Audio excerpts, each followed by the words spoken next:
Welcome to the next episode of Monday Mindset Matters. These quick meet-of-the-moment episodes offer you some tools and biblical encouragement to help you, the Christian educator, no matter what role you have on campus, stay connected, stay grounded, and stay prayed up so you can be the light in the middle of this trauma-responsive movement. So, let's get right to it. Welcome to the Society's Child podcast, where we have real conversations about being a trauma-responsive educator in the midst of a significant mental health crisis. Hi, I'm Trish Senzak, a former educator, compassion advocate, and Jesus lover, and I'm so grateful that you're here. Are you feeling confuzzled about your students' behavior and needs? You're not alone. If trauma-informed strategies leave you wondering, what's next? Don't worry.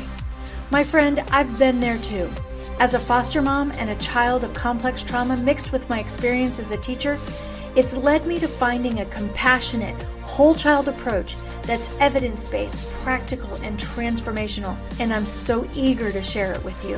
Whether you want to connect with your students on a deeper level, create a trauma-sensitive environment, or you just need a little bit of encouragement or support, you're in the right place. So grab a drink, a pen, or your earbuds, and let's work together to create a safe and student-attuned trauma-responsive school culture. Society's children need you, so let's get started.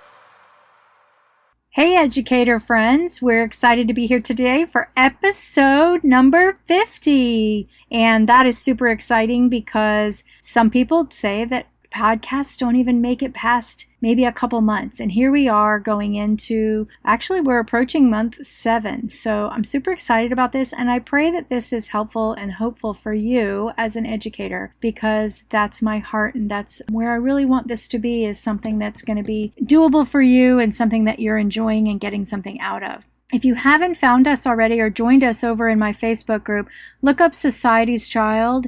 And it's the podcast group, and we would love to have you over there. I post daily biblical affirmations that others are saying are helpful, so you're welcome over in that group. I'll leave a link in the show notes if you want it. But today, for episode 50, we're going to talk about building each other up. And I'm really excited about this episode because I think it's something that we need. So today's scripture comes from 1 Thessalonians 5:11. And it says, "Therefore, encourage one another and build each other up, just as in fact you are doing." So we all know that educators work and build up our kids. But do we ever take the time to build ourselves up or build each other up? And this is really about the power of a peer support network for Christian educators. So I want to take just a few minutes to encourage you to be thinking about this, thinking about that scripture, about how important it is for us to be building each other up and really encouraging each other in this walk of not only our faith, but in the walk of being an educator and really staying true to the kids, the traumas, the things going on with around us, our relationships with our peers, and so on. So if we are thinking about building each other or having some sort of a support network, I want to encourage you to be thinking about the need for this, first of all, why this is needed and how we really need to work with each other. It is a scriptural foundation in 1 Thessalonians 5:11, and it emphasizes, basically, I look at it as a biblical mandate, where it really asks us to mutually encourage and mutually support each other and really just highlight it as a practice that we begin to do. And it's a scriptural imperative that we're there for each other, because as a family of God and people working with each other, if there are other Christians in the house or on campus, it's important that we're there for each other and that we have a supportive network and we have a supportive environment. Please listen in on Wednesday, because I'm going to talk more about how you actually create that supportive network. But for now, I just want to encourage you for reasons on why to do this. Number one, it's a scriptural mandate. Number two, we all need a safe space. We know sometimes as Christians, it's not always a safe environment wherever we are, and talking openly and freely about that on our workplace, it's difficult to do. And so we really need to create that safe space or create that safe relationship that we can turn to. Then we also, number 3, we need to have open communication with each other, because we're all having trials, we're all going through tribulations, and we spend so many hours at work helping and serving our kids and being in good relationship.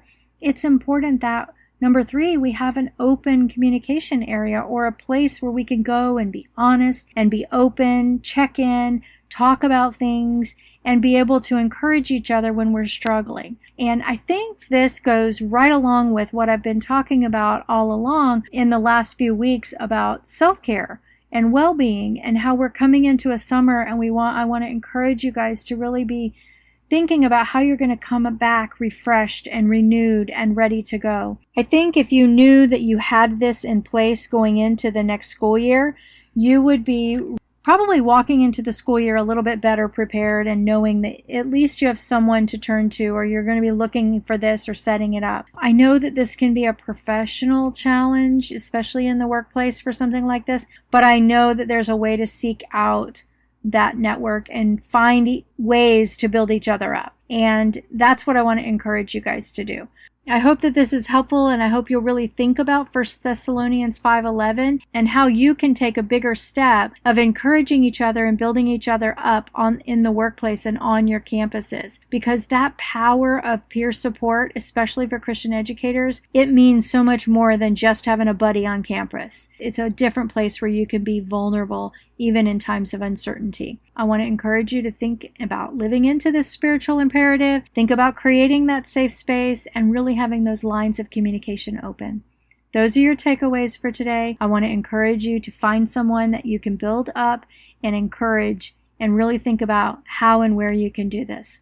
There you go, my friends. That's episode number 50. I thank you for celebrating with me. And if you haven't had a chance, please leave a review, click on subscribe, leave a 5-star review for the show, and let us know just how important these episodes are for you, especially for a Monday Mindset Matters. Have a great day, everyone. I hope you found something encouraging and inspiring in this episode of Monday Mindset Matters. It is my hope that these episodes meet you right where you are, because your Monday mindset matters. More importantly, your mindset matters all the time. Remember, stay connected, stay grounded, and stay prayed up. Our kids depend on it. Hey, amazing educators, thanks for tuning in. If you found this episode helpful, I'd love for you to hit subscribe and leave a review. Even better, share this episode with a colleague. And hey, I'd love to connect with you on social media. You can even join my Facebook group for some extra support and a dash of inspiration. I've left all the links in the show notes. Until next time, my friend, remember, you're not alone on this journey. You've got this. Keep making a difference and stay teach-tastic.